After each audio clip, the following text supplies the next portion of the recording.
Hello दोस्तों, कैसे हो? आपका स्वागत है त्रिपान स्टडी सेंटर में। आज जो हम करने जा रहे हैं पॉलिटिकल साइंस के महत्वपूर्ण चैप्टर राजनीतिक विज्ञान की ये चैप्टर जो है हर क्लास के हर बोर्ड के बच्चों के लिए अत्यंत महत्वपूर्ण है, जिनके सिलेबस में ये टॉपिक है। चलिए देखते हैं हमारा आज टॉपिक क्या है। The membership election of the Lok सभा।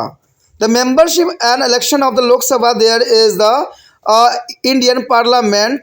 There is unlike a Rajya Sabha, as a Lok Sabha is not a permanent body. There is unlike Rajya Sabha and Lok Sabha is not a permanent body. It is selected to directly by their people on the basis of the universal adult franchise. It is also called to the popular house or lower house. There is called to the popular house or lower house.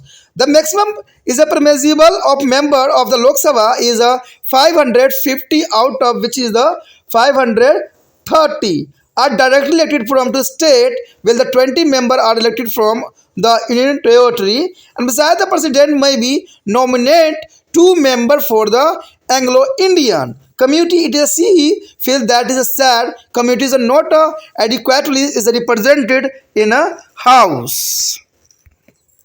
The continuous member of seat has been to the reserve for the scheduled caste and scheduled tribes. In the Lok Sabha, initially the provision was made for a 10-year from a common consent of the Constitution, and which has been to the extended time and again for the further 10-year by the various constitutional is abundance.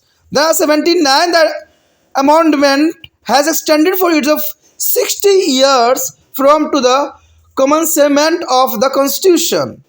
The reservation of the seat of the scheduled caste or scheduled tribes mean to the person belonging to the SC/ST, and they will represent such as a reserve seat, and that impulse that the only person belong to SC/ST can contest from to reserve constituencies, but they have joined to the electorate, and all the voters of the reserve is a constitutional votes and irrespective of their caste and tribes. There is no separation of the voter in term of caste or tribe. The representation to the Lok Sabha is based on population. There is the most important here. The representation to the Lok Sabha is based on population. Therefore, UP, which is their most heavier populated state in India, the send many as 80 member. While the smaller state like Mizoram, Nagaland and Sikkim send just one representative each of the Lok Sabha. The 7-member representative of Delhi for the purpose of elected to the Lok Sabha, the state are divided into the single member constituency on the basis of population.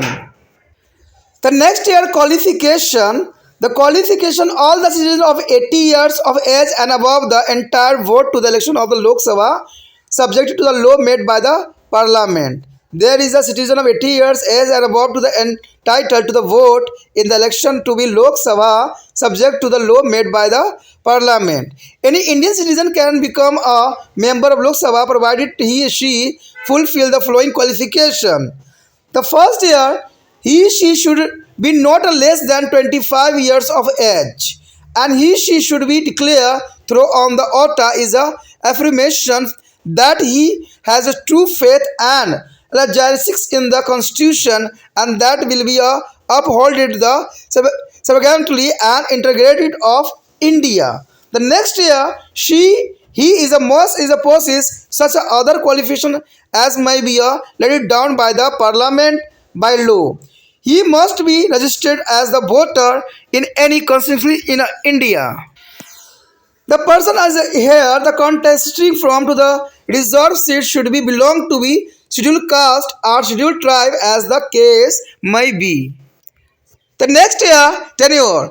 The normal term of Lok Sabha is a 5-year, and but the president on the advice of counseling of minister may be dissolved it is before the expire of 5 years. In case of national emergency, its a term can be extended for 1 year at the time, but it will be not exceed of 6 months after the emergency over.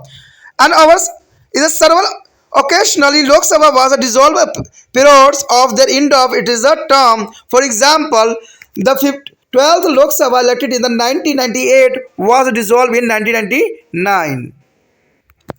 The officially of the Lok Sabha and the Speaker and the Deputy Speaker. The presiding officer of the Lok Sabha is known as the Speaker. The member of the House elected him, and he is remained to Speaker even after Lok Sabha is dissolved till the next House elected as a new Speaker in his place. In she absence, a Deputy Speaker who is also elected by the House preside over to the meeting.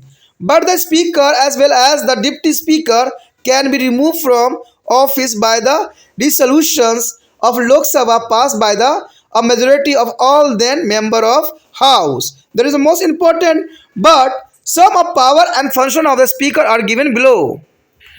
The first power here, the basic function of the Speaker is a preside over to the House and conduct the meeting of the House is already manner.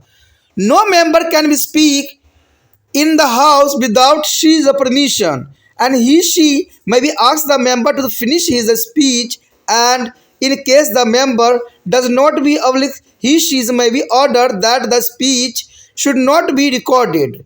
And the next year, all the will reports mentioned and resolution are introduced with the Speaker's permissions, and she put the motion of will to be vote.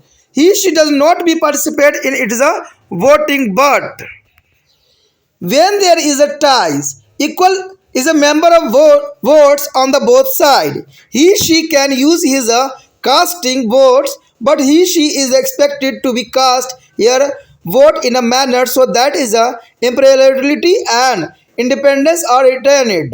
And the next year, she decision in all the parliamentary matter are final, and she also rules on the pointed of the order arise by the member and here decision in a final. And she is the custodians of right and provisions of the members, and she disqualify a member of she is the membership in case of defections, and she also accept the designations of member and decide about the genuineness of their designations. And in case of joint sitting of Lok Sabha and Rajya Sabha, the Speaker preside over to the meeting. हमारा जो आज chapter है वो है भारत के संसद। उसके अंतर्गत जो हमारा आज टॉपिक आया है वो है लोकसभा की सदस्यता एवं निर्वाचन।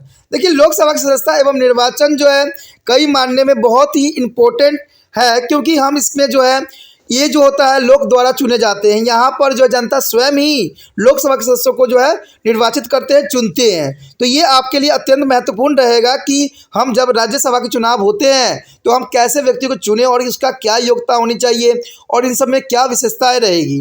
कहते हैं राज्यसभा की तरह भी लोकसभा का एक स्थायी सदन नहीं है। देखिए, राज्यसभा की तरह ही लोकसभा एक स्थायी सदन नहीं है। राज्यसभा तो स्थायी सदन थी, लेकिन लोकसभा यहाँ पर अस्थायी सदन नहीं है। इसका निर्वाचन प्रत्यक्ष रूप से जनता द्वारा सार्वभौमिक व्यास मताधिकार के आधार पर होता है। लोकसभा की अधिकतम सदस्य की संख्या 550 हो सकती है, जिसमें से जो है 530 सीधे राज्य से निर्वाचित होते हैं, यानी आपके ही राज्य से 530 में से कुछ सदस्य निर्वाचित होते हैं, जबकि शेष 20 सदस्य केंद्र शासित प्रदेशों से निर्वाचित होते हैं, यानी केंद्र शासित प्रदेश है वहाँ से जो है 20 सदस्य निर्वाचित होते हैं। और आपके यहाँ पर प्रश्न उठ रहा होगा कि हमारा जो है 8 जो है केंद्र शासित प्रदेश है, ठीक है, पहले 7 था लेकिन अब जो है 9 हो गया है, क्योंकि इसमें 2 राज्यों को यहाँ पर जोड़ दिया गया है। तो टोटल कितने हो गए दोस्तों? 9 हो गया है। तो जो 9 है तो 20 क्यों? तो ये आपको होना चाहिए पता है। कुछ राज्य जो है यूटी के उसमें से 7-7 भी सदस्य भी आते हैं, जैसे दिल्ली है वहाँ से काफ़ी सदस्य जो है इसके अंतर्गत आते हैं। तो इसलिए टोटल जो होते हैं 20 हो जाता है। तो ये आपके लिए समझना जरूरी था। इसके अतिरिक्त 2 जो है तो है एग्गस भारतीय सदस्यों को राष्ट्रपति मनोनीत करता है, यानी 2 सदस्यों को जो है भारत के राष्ट्रपति द्वारा मनोनीत किया जाता है। यदि उसे लगता हो कि समाज के उस वर्ग के सदस्य में पर्याप्त प्रतिनिधित्व नहीं मिला है तो ऐसा करता है। लोकसभा में कुछ सीटें जो है अनुसूचित जाति एवं अनुसूचित जनजाति के लिए सुरक्षित रखी गई है। आरंभ में संविधान लागू होने के समय यह प्रावधान केवल 10 वर्ष के लिए रखा गया था, जिसे बाद में विभिन्न संविधान संशोधन द्वारा कई बार 10-10 वर्ष कर के बढ़ा दिया गया। 19वीं कहे संविधान संशोधन द्वारा इसे संविधान में लागू होने के 60 वर्ष तक बढ़ा दिया गया। अनुसूचित जाति जनजाति के लिए स्थानों के आरक्षण से यह अभिप्राय है कि इन स्थानों के लिए केवल अनुसूचित जाति अथवा जनजाति के लोग ही चुनाव लड़ सकते हैं। देखिए दोस्तों, भारत में जो है यहाँ पर अनुसूचित जाति और अनुसूचित जनजाति के लिए सरकार ने बहुत कदम उठाए हैं और सब जगह जो है इनके लिए आरक्षण दिया गया है। तभी देखते हो कि कोई भी जाति जो होती जनजाति के आज जो है राजनीतिक में उनका बहुत ही काफ़ी महत्वपूर्ण योगदान माना जा सकता है। परंतु हमारे यहाँ संयुक्त निर्वाचन मंडल है और आरक्षित क्षेत्रों के सभी मतदाता बिना किसी जाति अथवा जनजाति से जुड़े होने के आधार पर मतदान सदैव करते हैं। जाति अथवा जनजाति के आधार पर मतदाताओं में कोई विभाजन नहीं किया जा सकता है। लोकसभा में प्रतिनिधित्व का आधार जनसंख्या होता है।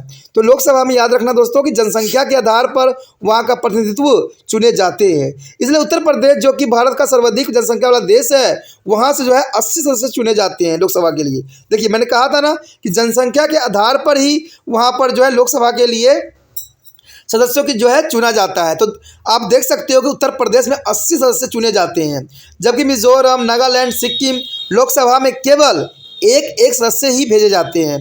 दिल्ली से 7 सदस्य निर्वाचित होते हैं। मैंने आपको कहा भी था कि 20 सदस्य जो बनते हैं यूटी के, आपको पता है यूटी जो है 9 ही है, लेकिन फिर भी यहाँ 20 चुने जा रहे हैं। तो देखिए 7 जो है दिल्ली से ही आते हैं, तो इसे समझ सकते हो कि दिल्ली भी यूटी है और यहाँ से 7 सदस्य भेजे जाते हैं। लोकसभा के चुनाव हेतु जनसंख्या के आधार पर राज्य का विभाजन एक सदस्य क्षेत्रों में किया जा सकता है। उसके पश्चात हमारे समक्ष आता है योग्यताएं। देखिए क्वालिफिकेशन आखिर क्या होता है।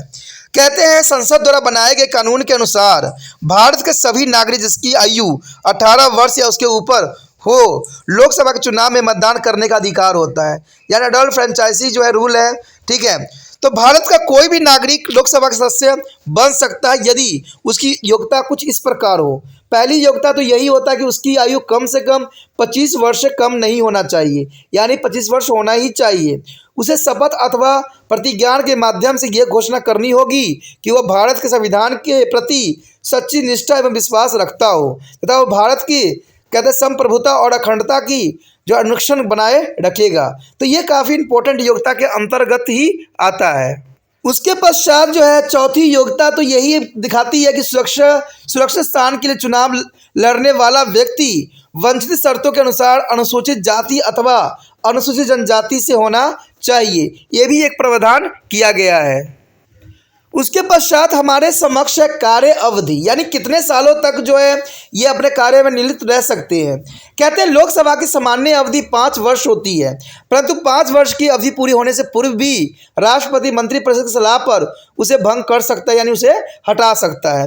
राष्ट्रपति आपातकाल की स्थिति में इसकी अवधि एक बार में 1 वर्ष तक बढ़ाई जा सकती है। जब आपातकाल पड़ती है, इमरजेंसी की कंडीशन आता है तो 1 साल बढ़ा दी जाती है, परंतु आपातकाल समाप्त होने के पश्चात यह अवधि 6 माह से अधिक नहीं हो सकती है, यानी 6 महीने के अंदर अंदर इलेक्शन होना अत्यंत महत्वपूर्ण होता है। कई बार लोकसभा को अवधि पूरा होने से पहले ही भंग किया जा सकता है, जैसे 1998 में निर्वाचित 12वीं लोकसभा जो है 1999 में भंग कर दी गई थी। तो ये काफ़ी इंपॉर्टेंट आपके लिए रहता है। उसके पश्चात हमारे समक्ष है लोकसभा के पदाधिकारी। देखिए यहाँ पर लोकसभा के पदाधिकारी के हम विषय में चर्चा करें तो यही बात साफ होता है कि अध्यक्ष एवं उपाध्यक्ष। कहते हैं लोकसभा के सभापति को अध्यक्ष कहा जाता है और उसे सदन के सदस्य निर्वाचित करते हैं। यदि लोकसभा भंग कर दी जाए तो भी वह तब तक अध्यक्ष बना रहता है जब तक कि अगला सदन उसके स्थान पर नया जो है अध्यक्ष नहीं चुन लेती। उसकी अनुपस्थिति में उपाध्यक्ष, जिसका निर्वाचन भी सदन ही करती है, बैठक की अध्यक्षता कर सकता है और अध्यक्ष तथा उपाध्यक्ष दोनों को लोकसभा में उस समय के सदस्यों को बहुमत द्वारा पारित प्रस्ताव के पदस्थ किया जा सकता है। तो यानी आप यहाँ पर समझ सकते हो साफ शब्दों में कि इसमें कोई बड़ी बात नहीं कि वहाँ अध्यक्ष उपाध्यक्ष चुनाव होता है। ठीक है, वो वहाँ के सदस्यों द्वारा ही चुने जाते हैं और वहाँ के सदस्य ही निर्वाचन करते हैं और वही व्यक्ति जो होता है वहाँ का जो लोकसभा के पदाधिकारी बनता है। अगर हम बात करें लोकसभा सदस्य की कुछ शक्ति तथा कार्य, तो यहाँ पर कार्य और शक्तियाँ दी गई है। कहते हैं अध्यक्ष का मुख्य कार्य सदन की बैठक की अध्यक्षता करना होता है। देखिए कोई अध्यक्ष होता है, जैसे आप स्पीकर देखते ही हो लोकसभा राज्यसभा में कि ऊपर स्पीकर बैठा हुआ होता है, सबकी बात सुन रहा होता है, तो वही अध्यक्ष होता है। और अध्यक्ष का मुख्य कार्य यही होता है कि सदन की बैठक की अध्यक्षता करे और उन्हें अनुशासित ढंग से चलाने की कोशिश करे। उसकी आज्ञा के बिना कोई सदस्य सदन में बोल नहीं सकता है। आपने देखा भी होगा कि सदन में बहुत बहस होती है तो ऊपर बैठे हुए व्यक्ति जो है बार बार जो है बोलने से मना करते हैं। तो यही बात इंपॉर्टेंट रहता है कि बिना कोई सदस्य जो है बोल नहीं सकता है, वह किसी भी सदस्य को अपना भाषण समाप्त करने के लिए कह भी सकता है। और यदि सदस्य ऐसा न करे तो वह आदेश दे सकता है कि उसको भाषण का अभिलेखन न किया जाए। तो ये काफ़ी इंपॉर्टेंट रहता है। बात अगर हम दूसरी करें तो कहते हैं सभी विधायक रिपोर्ट तथा प्रस्ताव अध्यक्ष की अनुमति से ही प्रस्तावित किए जाते हैं। वह विधायक या प्रस्ताव मतदान करवाता है, वहाँ स्वयं मतदान में भाग नहीं लेता। अध्यक्ष जो होता है कभी भी मतदान में भाग नहीं लेता है। वहाँ पर लोकसभा के जो सदस्य होते हैं वही वहाँ पर मतदान कर सकते हैं।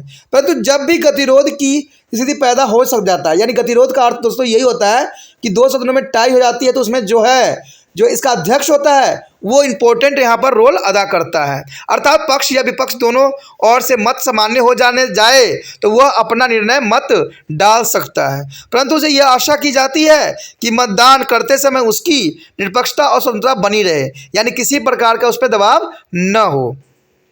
कहते हैं अगर अगली पॉइंट की हम बात यहाँ पर करें तो कहते हैं सभी संसदीय मामलों में उसका निर्णय अंतिम ही मानी जाती है और वह संसदीय प्रक्रिया के उल्लंघन संबंधी उठाए गए प्रश्नों पर भी अपना निर्णय देता है, जो कि अंतिम निर्णय होती है। वह सदस्यों के अधिकारों तथा विशेष अधिकारों की सदैव रक्षा करता है। यदि कोई सदस्य दल बदल लेता है तो वह उसकी सदस्यता रद्द भी कर सकता है और वह सदस्यों के त्याग पत्र पर भी स्वीकार करता है। तो ये काफ़ी इंपॉर्टेंट बात रहता है अध्यक्ष के लिए।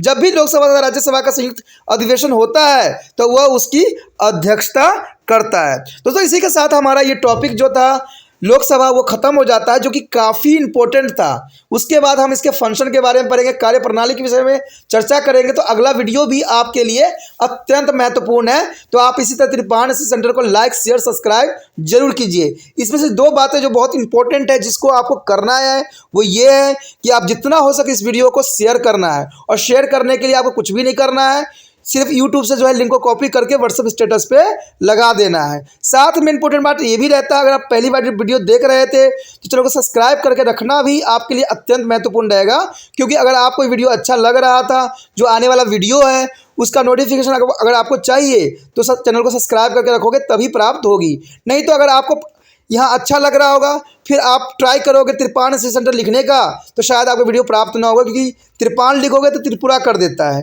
ठीक है, अगर आप सब्सक्राइब करके रखोगे, ठीक है, तो इससे क्या होगा, आप मेरे वीडियो के सारे जो है वीडियो देख सकते हो, आपके समक्ष दिख जाएगा, जहां पर जो भी टॉपिक आपके लिए इंपॉर्टेंट रहेगा उसको आप अपने मोबाइल में सेव करके जो है अच्छे अंक प्राप्त कर सकते हो।